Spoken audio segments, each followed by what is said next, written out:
And welcome back to the Top 12 Travel Guide channel. Today we're heading to the southern tip of Africa to explore the beautiful country of South Africa. We're talking breathtaking landscapes, vibrant cultures, and maybe even a braai or two. Think of this as your essential guide to navigating South Africa like a pro, from the best bunny chow in Durban to the unspoken rules of a traditional braai. And trust me, you don't want to be that tourist who shows up to a braai with a tofu burger. Hit that subscribe button and drop a comment below if you've ever experienced the wonders of South Africa. Let's kick things off with a little cultural sensitivity training. South Africa is known for its warm hospitality, but there are some cultural no-nos to avoid. Poaching is a serious issue, so joking about ivory or rhino horn is a no-go. Disrespecting elders is a major faux pas. South Africans appreciate personal space, never show up to a braai empty-handed. And be mindful of hand gestures. A thumbs up isn't always welcome. Okay folks, let's dive into a topic that's a bit of a gray area in South Africa: prostitution. Here's the deal. Prostitution is currently illegal in South Africa. However, the law is rarely enforced, and the sex trade operates quite openly in many cities, especially in red light districts. This has led to debates about whether South Africa should legalize and regulate prostitution. Proponents of legalization argue that it would allow for better protection of sex workers, reduce sex trafficking, and generate tax revenue. They also believe it would help destigmatize sex work and empower those involved. On the other hand, opponents argue that legalization would normalize exploitation, increase sex tourism, and send the wrong message about women's rights. It's a complex issue with no easy answers, and it's important to approach the topic with sensitivity and respect for all perspectives. Alright, let's move on to something a little more lighthearted: the wonderful world of South African traditions. South Africa is a melting pot of cultures, so traditions vary widely across the country. But there are some customs that are uniquely South African, and trust me, they'll warm the cockles of your heart. First up, we have lobola, a traditional Zulu practice where the groom's family negotiates a bride price with the bride's family. Now, before you get any ideas, this isn't about buying a wife. It's about honoring the bride's family and acknowledging the value she brings to the marriage. Next up, we have the braai, the South African version of a barbecue. But trust me, it's so much more than that. It's a social gathering, a celebration of life, and a chance to bond over sizzling meats and good conversation. Another unique tradition is the art of beadwork. From intricate necklaces to colorful bracelets, beadwork is an integral part of many South African cultures. Each tribe has its own unique patterns and colors, which often tell stories, represent clans, or convey messages. Alright folks, it's time to address the elephant in the room, or should I say, the rhinoceros in the bush: apartheid. This system of racial segregation and discrimination, which plagued South Africa for decades, is a dark chapter in the country's history. From 1948 to 1994, apartheid enforced strict racial categories, segregating people based on their skin color. Black South Africans were stripped of their basic rights, denied access to education, healthcare, and even the right to vote.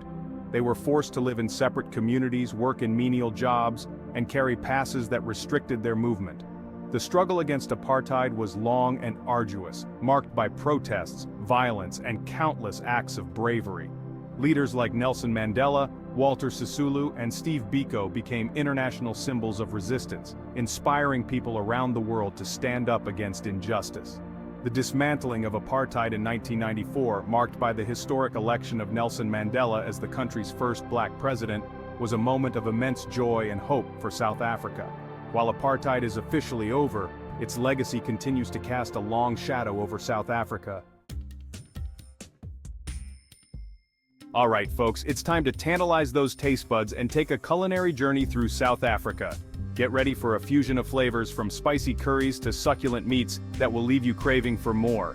First up, we have the legendary bunny chow, a Durban specialty that's not for the faint of heart. Picture this: a hollowed-out loaf of bread filled to the brim with a spicy curry, usually chicken or lamb. It's messy, it's delicious, and it's a true taste of Durban's Indian heritage. Next up, we have boerewors, which literally translates to farmer's sausage. This coiled sausage, made with a blend of beef, pork, and spices, is a staple at any braai. It's best enjoyed grilled to perfection and served with a dollop of chutney. No South African culinary adventure is complete without trying biltong, the country's beloved dried meat snack. Think of it as South Africa's answer to jerky, but with a unique blend of spices like coriander, pepper, and salt. For those with a sweet tooth, there's melktert, a creamy milk tart that's a national treasure. Alright folks, get ready to move your feet because we're about to dive into the vibrant world of South African music and dance. Trust me, in South Africa, music and dance aren't just forms of entertainment, they're woven into the very fabric of society. From the townships of Soweto to the streets of Cape Town, music has always been a powerful form of expression, a way to tell stories, share emotions, and celebrate life. During apartheid, music played a crucial role in the struggle for liberation, giving voice to the oppressed and uniting people across racial divides. One of the most iconic South African music genres is kwaito, a blend of house music, hip-hop, and traditional African rhythms. Born in the townships during the post-apartheid era, kwaito is all about expressing the joys, struggles, and aspirations of a new generation. Another popular genre is mbaqanga, a fusion of Zulu music, jazz, and Western pop. Often referred to as the sound of Soweto, mbaqanga gained popularity in the 1960s and continues to be enjoyed today. Hold on to your hats, folks, because we're about to enter the linguistic jungle that is South Africa. With 11 official languages and countless dialects, communicating in South Africa can feel like a crash course in linguistics. From Afrikaans to Zulu, Xhosa to Sotho, each language represents a unique cultural group and a rich history. English is widely spoken and understood, but don't be surprised if you encounter a few language barriers along the way. One of the most widely spoken languages is Zulu, spoken by over 11 million people, primarily in the KwaZulu-Natal province. Xhosa, another Nguni language, is spoken by over 8 million people, mainly in the Eastern Cape. Afrikaans, a language that evolved from Dutch, is spoken by over 7 million people and is the third most spoken language in South Africa. Learning a few basic phrases in the local language can go a long way in breaking down barriers and showing respect. Get ready to party, folks, because South Africa knows how to celebrate. From vibrant cultural festivals to electrifying music events, there's always something happening in this lively nation. One of the most iconic events is the Cape Town Minstrel Carnival, also known as Tweed New Jaar, Second New Year. Held every year on January 2nd, this colorful carnival features thousands of minstrels parading through the streets of Cape Town, dressed in bright costumes, playing music, and spreading joy. For a taste of Zulu culture, head to the annual Reed Dance, where thousands of Zulu maidens gather to present reeds to the Zulu King. It's a colorful and vibrant celebration of Zulu heritage with traditional dancing, singing, and attire. If you're a music lover, don't miss the Apakapi Music Festival, one of the largest music festivals in South Africa. Held annually in August, Apakapi features a diverse lineup of local and international artists, from rock and pop to electronic and world music. And for a truly unique experience, check out the National Arts Festival in Grahamstown, one of the largest arts festivals in the Southern Hemisphere.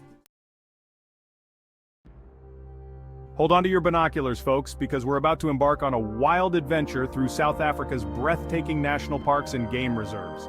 From the iconic Big Five to the smallest of creatures, South Africa is a wildlife enthusiast's paradise. No trip to South Africa is complete without a safari experience, and Kruger National Park is the ultimate destination for wildlife viewing. Home to an astounding array of animals, including lions, elephants, leopards, rhinos, and buffalo, Kruger National Park offers an unparalleled opportunity to witness nature's wonders up close. But Kruger is just the tip of the iceberg. South Africa is home to numerous other national parks and game reserves, each with its own unique charm. Whether you're on a guided game drive, a walking safari, or a hot air balloon ride, a wildlife encounter in South Africa is an experience that will stay with you long after you've left. Alright folks, as promised, here's the inside scoop, the hidden taboo they don't tell you about in the guidebooks: whistling for service. That's right, in South Africa, whistling is considered rude and disrespectful, especially when directed at another person. So, unless you want to offend someone, resist the urge to whistle for a waiter or get someone's attention. Instead, make eye contact, raise your hand, or simply say, "Excuse me." So there you have it, folks. Your crash course on South African culture, from the taboos to the traditions, the history to the hidden gems. South Africa is a country that will steal your heart with its beauty, its resilience, and its warm hospitality. Until next time, stay curious, stay informed, and keep exploring.